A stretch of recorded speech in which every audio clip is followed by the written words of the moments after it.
ரொம்ப மடத்தனமா பேசிட்டு இருக்காதீங்க சார். நீங்க ஒரு அளவுக்கு தான் பொறுமை. தயவுசெய்து லைனை ட்ரான்ஸ்ஃபர் பண்ணுங்க. எத்தனை வாட்டி நான் ஹையர் ஆபீஸ்ல நான் பேசியிருக்கேன். ஏன் அக்கா அப்பெல்லாம் ஃப்ரீயா இருந்தா இன்னைக்கு நான் ஃப்ரீயா இருக்க மாட்டாங்களா அவங்க? அப்படின்னு இப்ப பிஸியா இருக்காங்க அவங்க. பிரச்சனையோட நான் இங்க நிக்கிறேன். பிரச்சனையை தீர்க்கறதுக்கு பாக்குறத விட்டுட்டு நீங்க அதை விட்டுட்டு நீங்க வந்து நாங்க கால் பேக் பண்ண கால் பேக் பண்ணலன்னா என்ன பண்றது? ஏன் நான் எதுக்காக திரும்ப மறுபடியும் நான் லைனை ட்ரான்ஸ்ஃபர் பண்ணுங்க நான் சொல்லிட்டு அதுக்கான காரணத்தையும் சொல்றேன் பாருங்க. மறுபடியும் நான் இன்னொரு வாட்டி கால் பண்ணேன்னா இன்னொருத்தர் எடுப்பாங்க.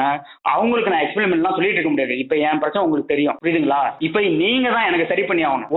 உங்களால சரி பண்ண முடியல அப்படின்னா ஒழுங்கா ஹேர் ஆபீஸ்ல லைனை ட்ரான்ஸ்ஃபர் பண்ணிடுங்க. ஏன்னா நீங்க தான் கரெக்டா இவங்க சார் இப்படி கஸ்டமர் இப்படி கேட்கறாங்க, நீங்க தான் கரெக்டா சொல்ல முடியும். அதை விட்டு நீங்க கால் பேக் பண்ணுவாங்க, போவாங்க, வருவாங்க. உங்க இஷ்டத்துக்குலாம் நாங்க பேச முடியாது. கால் பேக் அரேஞ்ச் பண்ணா நான் நோட்ஸ்ல கிளியரா நான் நோட் மென்ஷன் பண்ணிடுவேன் சார். நீங்க பண்ற வேலை எங்களுக்கு தெரியும் சார். நீங்க பண்ற வேலை எங்களுக்கு தெரியும் சார். நீங்க என்ன கவர்மெண்டா? என்னமா நாங்க இது நோட் பண்ணிட்டீங்க. நோட் பண்ணா சட்டத்துல அப்படியே எழுதிடுவீங்களா? அப்படியே உங்களை பத்தி எங்களுக்கு தெரியும் சார். நீங்க லைனா ட்ரான்ஸ்ஃபர் பண்ணுங்க சார். அவன் கொதிச்சு போய் கிடக்குறான். பில்லு போடுறான். பில்லு ஆளுங்களா அரை மணி நேரமா லைன்ல இருக்க. இன்ன வரைக்கும் வந்து ஒரு ஹையர் ஆபீஸ் அவைலபிள் இல்லை. அவ்வளவு பிஸியா பேசிட்டு இருக்காங்க. ஹலோ வணக்கம் சார். என்னோட பேர் லோகேஸ்வரி, க்ளோஸ் சூப்பர்வைசர் பேசுறேன். சொல்லுங்க சார். வினோத் சார் இல்லைங்களா பேசுறது? ஆமாங்க. சொல்லுங்க சார். நீங்க ஸ்டேட்மெண்ட் கிளாரிபிகேஷன் ஏதோ கேட்டிருந்தீங்கன்னு சொல்லிட்டு ப்ரீவியஸ் ஏஜென்ட் சொன்னாங்க. சொல்லுங்க சார். இந்த மந்த் டீடைல்ஸ் உங்களுக்கு தேவைப்படுதுங்களா? என்னோட பிரச்சனை என்னன்னா லாஸ்ட் மந்தே வந்து நான் டோட்டலா வந்து அவுட்ஸ்டாண்டிங் எல்லாம் க்ளோஸ் பண்ணலாம் அப்படின்ட்டு கால் பண்ணியிருந்தேன். ஓகே சரிங்களா? எப்போ லாஸ்ட் கால் எப்போ பண்ணனா, அதாவது லாஸ்ட் காலுக்கு முன்னாடி எப்போ பண்ணனா 29ஆம் தேதி நான் போன மாசம் டியூ டேட் அன்னைக்கு கால் பண்ணியிருந்தேன். ஓகே கால் பண்ணி கேட்கும்போது நான் இன்னைக்கு டோட்டலா 4 க்ளோஸ் பண்ணேன் சார். என்னோட 5 இஎம்ஐ டோட்டலா அதுக்கப்புறம் நான் எவ்வளவு ஸ்பெண்ட் பண்ணியிருக்கேன் இல்ல டோட்டலா க்ளோஸ் பண்ணேன் சார் அப்படின்னு கேட்டதுக்கு அவங்க வந்து சார் பண்ணிடலாம் சார், 2,21,868 ரூபா பே பண்ணுங்க சார் சொன்னாங்க. பே பண்ணிட்டா டோட்டலா நம்ம ரெக்வஸ்ட் எடுத்துலாம் எல்லாம் டோட்டலா க்ளோஸ் பண்ணிடலாம் அப்படின்னாங்க சார். நான் வந்து ஆக்சுவலா எனக்கு வந்து 29th இன்னைக்கு வந்து இஎம்ஐ இருக்கு டியூ டேட். ஸோ எப்படி சார் பே பண்ணலாங்களா டோட்டலா? இல்ல சார் நீங்க வந்து இந்த மாசம் இஎம்ஐ மட்டும் பே பண்ணுவீங்க. ஏன் அப்படின்னா ஒருவேளை நீங்க அந்த அமௌண்ட்டை வந்து நீங்க நாளைக்கு, ஏன்னா ரெக்வஸ்ட் எடுத்து 3 daysல பே பண்ணணும் அப்படின்னு சொன்னாங்க. 3 daysல நீங்க பே பண்ணல அப்படின்னா இந்த மாசத்தை டியூ நீங்க லேட்டா பே பண்ண மாதிரி ஆயிடும். அதுக்கு உங்களுக்கு இன்ட்ரெஸ்ட் போற மாதிரி ஆயிடும், லேட் ஃபீ போற மாதிரி ஆயிடும் சார். ஸோ அதனால நீங்க வந்து ஃபர்ஸ்ட் இந்த மந்த்துக்கான இஎம்ஐ வந்து பே பண்ணிடுங்க அப்படின்னு சொன்னாங்க. அதனால தான் நான் 25 சம்திங் நான் பே பண்ணிட்டேன்.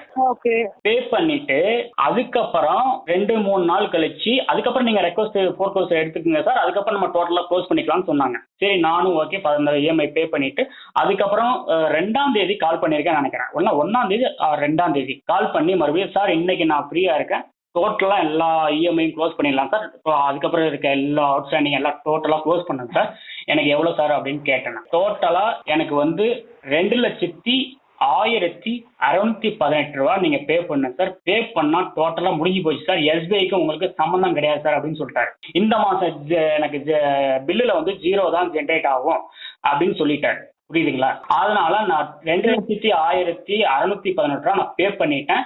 எல்லா இஎம்ஐ க்ளோஸ் பண்ணிட்டேன் நான். இப்ப மறுபடியும் வந்து எனக்கு 5,200 ரூபா பேமெண்ட் பில்லு ஜென்ரேட் ஆயிருக்கு. ஆனா எங்க அக்கௌண்ட்ல போய் பார்க்கும்போது அதுல 5,200 ரூபா என்ன ஸ்பெண்ட் பண்ணிருக்க மாதிரி எனக்கு அவுட்ஸ்டாண்டிங்ல காமிச்சுது. எனக்கு பார்த்தோன்னா எனக்கு சரியான கோவம் வந்துருச்சு எனக்கு. இப்ப என்னோட கோவம் உங்களுக்கு புரியும் நினைக்கிறேன். இதுதான் என்னோட பிரச்சனை. புரியுதுங்களா? அப்படி உங்களுக்கு இருங்க ஒரு நிமிஷம் இருங்க.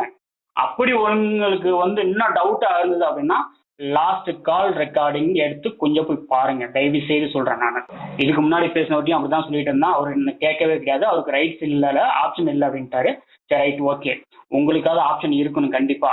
இல்ல இருந்தது அப்படின்னு தயவு செய்து அந்த கால் ரெக்கார்டிங் போய் பார்த்துட்டு இதுக்கு முன்னாடி எனக்கு என்ன நடந்திருக்கு, எப்படி போயிருக்கு அப்படிங்கிற அந்த கால் ரெக்கார்டில் போய் பார்த்துட்டு அதுக்கப்புறம் வாங்க. புரியுதுங்களா? வந்துட்டு சும்மா கண்மூடித்தனமா வந்து சார் இது வந்து இந்த சார்ஜஸ் ஆட் ஆயிருக்கு, அந்த சார்ஜஸ் ஆட் ஆயிருக்கு, இந்த கதையெல்லாம் நம்மகிட்ட இருக்கவே கூடாது. புரியுதுங்களா? நான் டோட்டலா க்ளோஸ் பண்ணிட்டேன், எல்லாம் பேமெண்ட் பண்ணிட்டேன். நான் இதுக்கப்புறம் பேசுங்க, இதான் என் பிரச்சனை. இல்ல எனக்கு புரியுது நீங்க சொல்றது. இப்போ வந்து பாத்தீங்கன்னா நான் உங்களுக்கு வந்து இதுக்கு கிளாரிபிகேஷன் நான் கொடுக்குறேன் சரிங்களா? அவங்க பே பண்ண சொன்னாங்க, ஓகே நீங்க பே பண்ணிட்டீங்க, இதனால உங்களுக்கு 5,000 எக்ஸ்ட்ரா வந்திருக்கு, நீங்க எவ்வளவு பே பண்ணிருக்கீங்க, எவ்வளவு டோட்டல் அமௌண்ட் இது அப்படின்னு சொல்லிட்டு நான் செக் பண்ணி சொல்றேன். கால் ரெக்கார்டு இப்போ எங்க சைட்ல செக் பண்ண முடியாது உடனே சரிங்களா? செக் பண்ணுங்க, நீங்க செக் பண்ணுங்க. இருங்க ஒரு நிமிஷம். நீங்க செக் பண்ணுங்க, பண்ணாம போங்க, அது உங்களோட விருப்பம். புரியுதுங்களா? லாஸ்ட் கான்வர்சேஷன் எனக்கு இப்படித்தான், நான் லோனை க்ளோஸ் பண்ணிட்டேன், எல்லா பேலன்ஸையும் நான் பே பண்ணிட்டேன். இன்னைக்கு நீங்க மறுபடியும் ஏதாவது பண்ணா நான் போய் நான் கோர்ட்ல நான் கேஸ் தான் ஃபைல் பண்ணுவேன். நான் இதுக்கப்புறம் உங்களுக்கு எனக்கு பேச்சு கிடையாது, நான் கோர்ட்ல தான் பேசுங்க. ஏதா இருந்தாலும் பேசுங்க, இப்போ நீங்க பேசுங்க. ஓகே, நான் அதுதான் சார் உங்களுக்கு வந்து இந்த 5,000 எதுக்கு வந்திருக்கு அப்படின்னு சொல்லிட்டு நான் கிளாரிஃபிகேஷன் என்னோட சைட்ல இருந்து நான் செக் பண்ணிட்டு நான் உங்களுக்கு கொடுக்குறேன். சரிங்களா? போன வருஷம் வந்து பாத்தீங்கன்னா போன மாசம் டியூ பே பண்ணிருக்கீங்க. அது இல்லாம வந்து பாத்தீங்கன்னா 2,01,618 rupees பே பண்ணிருக்கீங்க. கரெக்ட்டுங்களா? 1,00,000 2 ஷார்ட் பே பண்ணிருக்கீங்க. 1,618 1 ஷார்ட் பே பண்ணிருக்கீங்க. கரெக்ட்டுங்களா? ஆமா. ஸோ வந்து பாத்தீங்கன்னா நான் வந்து பாத்தீங்கன்னா இப்போ இந்த 5,000 எதுக்கு வந்திருக்கு அப்படின்னு லாஸ்ட் மந்த் 2,01,618 டோட்டலா பே பண்ணிருக்கீங்க.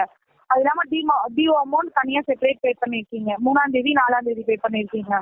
இப்போ இந்த 5,000 எதுக்கு வந்திருக்குன்னு உங்களுக்கு தெரியணும். கரெக்ட்டுங்களா? எனக்கு 5,000 எதுக்கு வந்திருக்குன்னு தெரியக்கூடாது. எனக்கு 5,000 வரக்கூடாது. எதுக்கு வந்திருக்குன்னு எனக்கு காரணம் எனக்கு தேவையே கிடையாது மேடம். எனக்கு என்னத்துக்கு அந்த காரணம்? நீங்க 1000 காரணம் சொல்லுவீங்க. நீங்க அதெல்லாம் என்னெல்லாம் ஏத்துக்க காரணம்லாம் இல்ல சார், எங்க சைட்ல இருந்து காரணம்லாம் இல்ல. நான் வந்து பாத்தீங்கன்னா எக்ஸாக்டா எவ்வளவு டோட்டல் நீங்க வந்து பாத்தீங்கன்னா எத்தனை இஎம்ஐ க்ளோஸ் பண்ணிருக்கீங்க அப்படின்னா வந்து பாத்தீங்கன்னா டோட்டல் 5 இஎம்ஐ க்ளோஸ் பண்ணிருக்கீங்க. கரெக்ட்டுங்களா? ஓகே, இதுக்கு முன்னாடி பேசின ஒரு 4ங்கிறாரு. Sorry sir. எப்படி மேடம் சும்மா இங்க பாருங்க, உங்க விளையாட்டுலாம் என்கிட்ட காமிச்சிட்டு கூடாது. நீங்க 5ங்கிறீங்க, ஒரு 4ங்கிறாரு.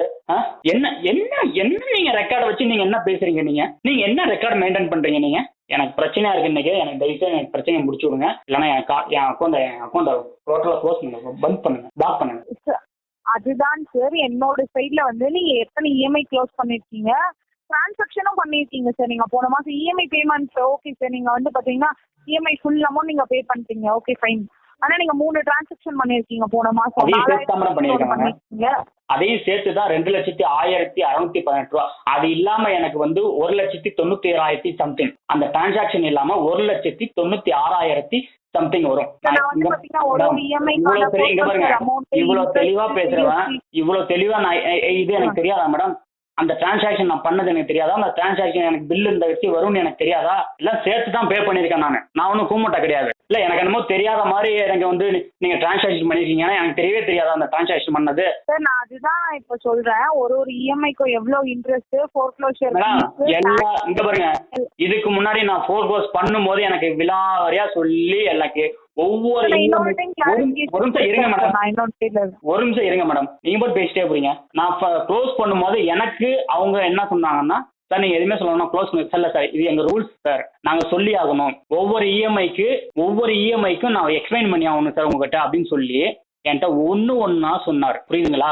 மறுபடியும் அந்த கதையை நீங்க சொல்லாதீங்க. அந்த கதையெல்லாம் என்கிட்ட இருக்கு, நானும் ரெக்கார்ட் பண்ணி வச்சிருக்கேன். நீங்க புதுசா ஏதாவது சொல்லுங்க. ஏன்னா இப்பதான் நீங்க வந்து புதுசா வந்து இந்த இஎம்ஐக்கு இவ்வளவு இந்த அது எனக்கு தெரியும், எல்லாம் தெரிஞ்சு எல்லாம் அவங்க சொல்லிட்டாங்க. லாஸ்டா நான் பணம் கட்டுறதுக்கு முன்னாடி எல்லாம் சொன்னதுக்கு அப்புறம் தான் நான் பேமெண்ட் பண்ணேன். நான் எல்லாம் டோட்டலா க்ளோஸ் ஆயிடுச்சு சார். எல்லா ரெக்வஸ்டும் வந்துருச்சு எனக்கு, மொபைல்லையும் எல்லா ரெக்வஸ்ட் வந்துருச்சு க்ளோஸ் ஆயிடுச்சுன்ட்டு.